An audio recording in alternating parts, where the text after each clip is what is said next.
Hey guys, it's Warners. In this video, I'm going to be going over the Dungeon Master's Living Spells Play-Along Pack. This is completely free. This is not tied to D&D Beyond drops. As long as you have a D&D Beyond free account, you can claim all this content. If you guys don't know, Dungeon Masters is this somewhat new live play D&D game made by Wizards of the Coast, and they essentially advertise their next book with this live play, and they reveal content early. So this is all content that I assume is going to be in Arcana Unleashed, which earlier this week they announced will be releasing on September 15th, most likely September 1st for Master Tier subscribers on D&D Beyond. I'm not going to go super in depth on everything in this pack since it is free. You'll be able to check it out yourself, but I just wanted to give you a quick rundown on the basics of it, and I'm definitely going to go deep into the new background and origin feat, which is available as a player option. All of the other content is either lore or DM options. The new Living Spells monsters are really interesting. It's a completely new concept, and I feel like you could homebrew these pretty easily yourself. Yeah, you get 6 Living Spell stat blocks, the Evoker Archmage stat block. I assume we're going to be getting a Archmage for each school of magic, so that's exciting. We get the Agent of the Ninth Quill character background, the Arcane Infiltrator origin feat. We have the Idol of Good Fortunes, which is an evolving magic item, similar to the Vestiges of Divergence in Vox Machina from Critical Role, or like the Fizzband's Treasury of Dragons weapons. This one is not a weapon though, it's pretty cool though. And then we have the Ninth Quill faction information. Super cool art. This seems to be some sort of monster that's just like magic incarnate, and unfortunately some miners seem to have to fight them with a pickaxe. Probably won't be too effective. The new episode of Dungeon Masters released last night, and they went over this content in this packet. I'm actually gonna go over some possible new information we got for the Arcana Unleashed book from the live play itself towards the end, so stick around for that.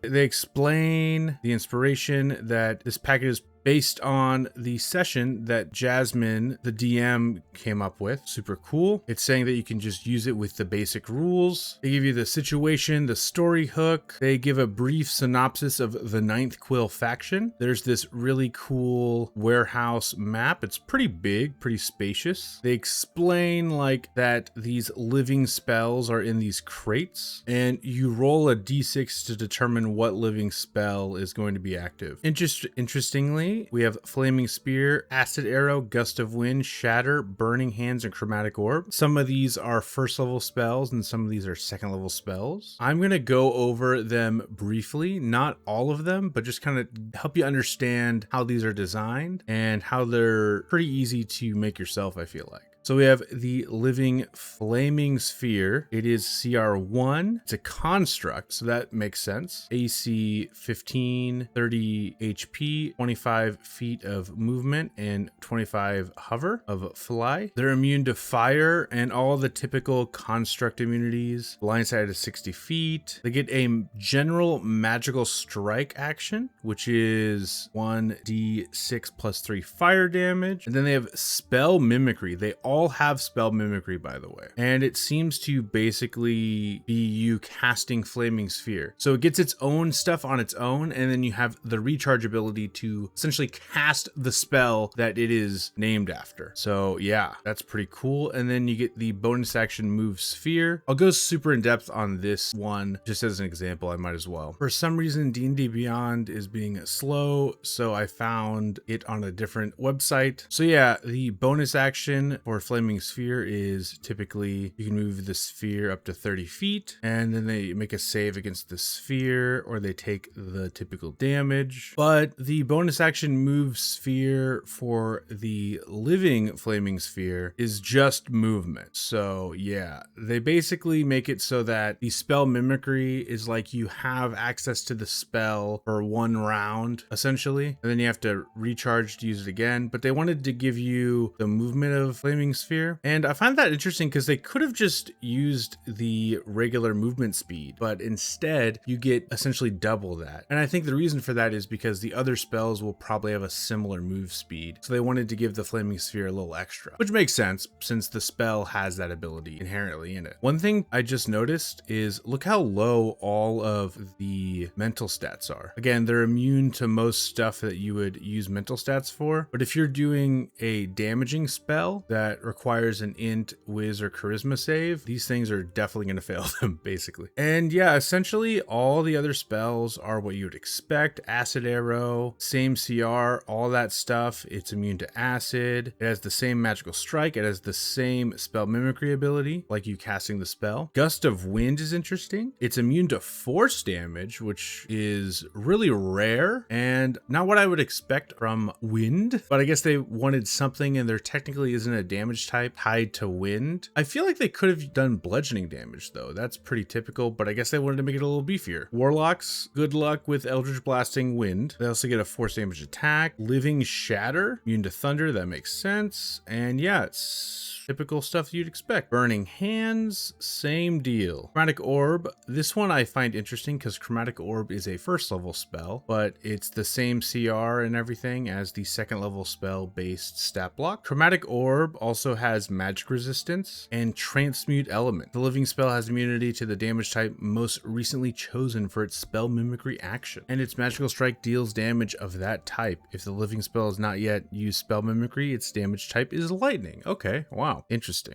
Hey guys, so I wanted to tell you a little bit about my Patreon. So I come out with 5.5E compatible content every month, and for the past year I've been coming out with a subclass, and it has finally culminated into this 12 subclass pack. So if you're curious about that, go ahead and check out my Patreon. I have all these amazing subclasses. Also, I do free playtests on my Patreon as well. This past weekend I came out with the Saboteur Rogue playtest. So if you want to get some free content, see what I'm cooking up, go ahead and check it out down there as well. And then we have the Evoker Archmage. I'm going to compare this to the Monster Manual Archmage. D&D Beyond is working now, so that's good. So the Archmage from the Monster Manual is CR 12. This is CR 15, so it's a bit higher CR. It has more HP and a lower AC, but this Evoker has inherent flight with hover, which is interesting. Not what I would expect from an Evoker. Evocation Sculptor. It essentially has the Evocation Wizard Sculpt spell ability, which makes sense. Magic resistance. The Archmage also has magic resistance. It has the typical arcane burst. It's 4 burst attacks just like the Archmage, and it's the same 4d10 plus 5. The Archmage doesn't have a recharge ability, and it gets a lot of spells. This one has Evocation Barrage, and they can cast Fireball, Ice Storm, or Lightning Bolt twice in any combination using the same spellcasting ability as spellcasting. That's actually really cool. One thing though that the Archmage has that the Evocation Wizard doesn't have is, yes, you can cast Lightning Bolt twice or Fireball or Ice Storm twice, but it's just the base spell level. So Fireball and Lightning Bolt would just be level 3. Ice Storm is a level 5 spell, so that's actually pretty cool. Oh wait, no, I'm thinking of Cone of Cold. Ice Storm is a level 4 spell, but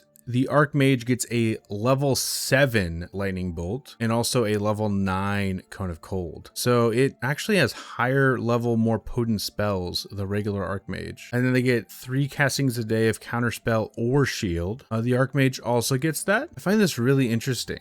It's beefier than the Archmage, the Evoker Archmage is. Lower AC, more HP, inherent flight. Oh, it does also get the ability to replace one of its arcane burst attacks with a casting of Shatter. I feel like that might not be worth it though, unless everyone is bunched up a lot, because 4d10 plus 5. What's Shatter's base casting damage? It's 3d8. So it's potentially more damage if you can get a lot of targets within the Shatter, but if you're just attacking one target, definitely not worth it. I think it's interesting though. They definitely went for a different route. It's not just the Archmage with Evoker flavor. They did structure it very differently. So I find that interesting. Anyway though, let's go to the magic item. So we have the Idol of Good Fortunes. It's a wondrous item and it changes rarity up to very rare. So I would consider this like definitely not an OP item at all. These aren't necessarily legendary items. These are just items items that get more powerful as you level up. So yeah, keep that in mind. But it does require attunement for all rarities, which I feel like is a little unfortunate because especially the uncommon one isn't that great. Let's go ahead and read it. This idol resembles an elephant sitting on its haunches, smiling regally behind its uplifted trunk. Blemished is the uncommon rarity name. The idol is made of tarnished bronze with minor dings and dents scattered across its surface. You can cast the augury spell from the idol. The idol speaks the omen aloud in response. Once the idol has been used to cast this spell, it can't be used to cast this spell again until the next dawn. So for an uncommon item that requires attunement, you can cast augury once per day. It's just okay. Not great, but it upgrades, and it talks about how it's basically whenever the DM decides. It doesn't have a specific, it doesn't have any specific mechanics on when it's upgraded, and I think that that's fine. I think the DM can handle this sort of intricacies. The tarnished version is rarity. The idol is made of gold with a patina of dust settled into its crevices. While attuned to the idol, you gain a +1 bonus to your armor class. Additionally, while holding the idol, you can take a magic action to touch a non-magical trade bar or gemstone. The item is then transformed into coinage equivalent to its value. For example, if you take a magic action to touch a 5-pound silver bar while holding the idol, the bar is transformed into 25 GP worth of coins. So yeah, that's actually pretty cool. I like that mechanic, especially if you use a lot of the item tables or you are playing pre-written adventures. It's very common to find gemstones or stuff like that, and then usually the party has to like write down all the items they get, then they go to the city to sell them. But with this item, you can just automatically get the money, which is pretty unique and interesting, and then you get the nice +1 bonus to armor class. I feel like that's a pretty good magic item at this point. It might not be worth attunement yet, depending on what other magic items you have access to. If you're playing a campaign that has a lower abundance of magic items, this is a pretty solid. And then when it upgrades to very rare, it is golden. The idol is made of gleaming gold and the elephant's eyes are set with shining rubies. While holding the idol, you can cast Globe of Invulnerability from it. Once the idol has been used to cast a spell, it can't be used to cast this spell again until the next dawn. Globe of Invulnerability is kind of a weird spell in my opinion. It basically causes a 10-foot emanation around you, but it can't move, and any spell of level 5 or lower cast from outside the barrier can't affect anything within it. Honestly though, now that I think about it, maybe this is a really good pickup because this is an item that can be given to any character. So you could put this on a fighter that like uses a longbow. Oh my gosh, actually yeah, that's actually really cool because let's say you're a fighter that is using a longbow and you don't cast any magic. You are just immune to all spells of level 5 or lower, and it doesn't affect you because you're not casting spells anyway. One of the downsides of the spells for casters is that you can't cast spells while you're in it. Actually, maybe I'm wrong. Maybe you can cast spells within it. I think I am wrong. Either way, I think this is a pretty cool magic item. You gain access to this spell on any character. Again, a lot of stat blocks don't have spells, but maybe that's about to change with the Evoker has tons of spells. So yeah, I think it ends up being a pretty cool magic item. Anyway, then we have the new Agent of the Ninth Quill background. You get to choose Dexterity, Intelligence, or Charisma. You get the Arcane Infiltrator feat, which we'll go over after this. Also, praise be to humans and warlocks. You get a new Origin feat option. You get proficiency in Arcana and Sleight of Hand, which is actually a really good combo. Arcana is one of the best skills in my opinion, mostly because you can make magic items and spell scrolls once you have proficiency in Arcana. And I feel like Arcana rolls definitely aren't the most rolled skill check, but it can come up fairly often depending on what's happening in your campaign. You get proficiency in Thieves Tools, which again is a highly desired tool proficiency. I feel like this will be a common pickup for wizards because it has the 2 stats you want and then some nice proficiencies that you might not already have. Unfortunately, rogues already have Thieves Tool proficiency with their class, so it wouldn't actually be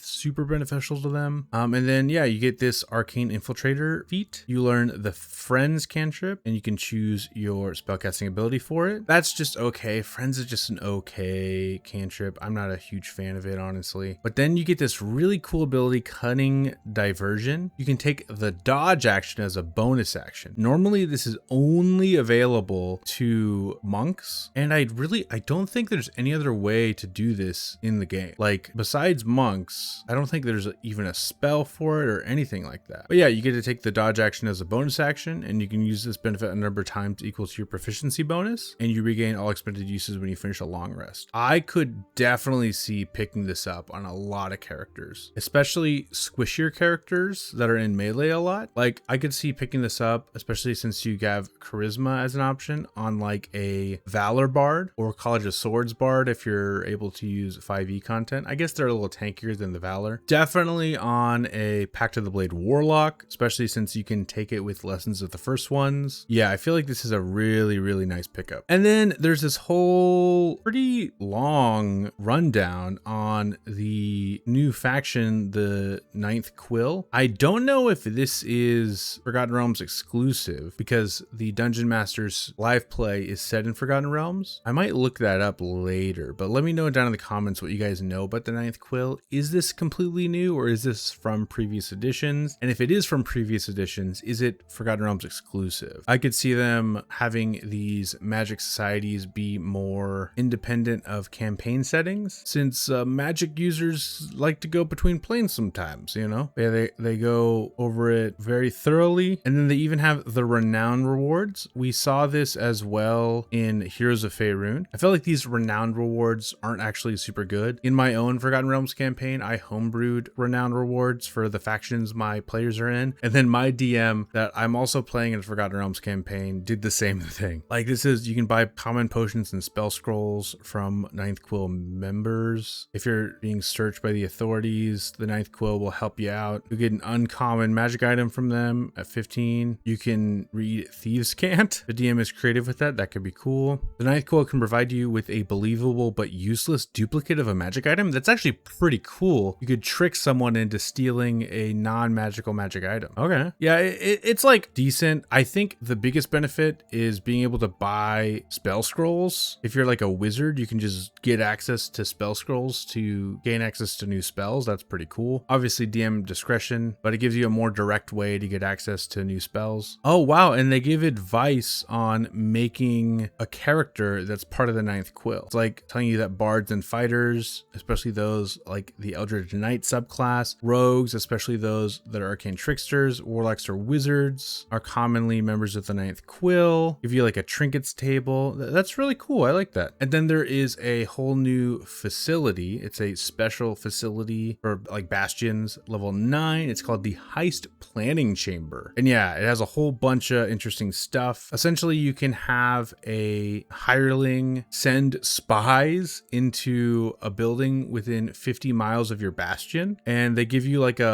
basically a little map of the building. So like you could, if the dungeon's close by, you can have them basically give you a not super detailed but basic map of the dungeon, and then you can upgrade it to increase the range to 500 miles. So yeah, that's pretty cool. Yeah, this is a pretty cool little packet. I like it a lot. I think I'm the biggest fan of the living spells. Super interesting. So I almost forgot to go over the Reddit post. So I didn't actually watch the Dungeon Masters stream last night, but this is someone who did. Iros385. I'll have the post in the comments. The main things that they got from the stream as far as potential new content reveals: the Mystic Arts Monk used Absorb Elements, and they seem a bit unsure on how it worked. It seems like they had resistance, but also there was something about reducing the damage by 1d6, so that might be a thing. And there seemed to be some debate in the comments on whether that actually was the case, so let me know down below if you actually watched the episode. And then also Mold Earth was cast by a wizard, but it seemed to not be specifically different, so it might just be the 5e version, or it's included in the new book, who knows. Also, a new origin feat was revealed called Familiar Friend, and essentially how it works, from what they could tell at least from the stream, is when your familiar is next to you, I'm assuming within 5 feet, any skill you are proficient in, you gain advantage on any skill checks for those skills, which seems pretty cool. skill might be a little too powerful potentially, but maybe I'm wrong. It is only the skills you're proficient in. It's not every skill, so that does kind of balance it a little bit, but maybe it's only proficiency bonus times per day. We don't really know. Arcane Archer used Beguiling Shot, and it seemed to work just like it did in the UA. The Vestige Warlock, which if you don't know is a new like pet class warlock. Their patron is the pet, and it's like a dying god that's like trying to gain godhood again. In the UA, their subclass spell list was you got to pick a cleric spell list from the player's handbook, and they cast Guiding Bolt. So it seems to be that they potentially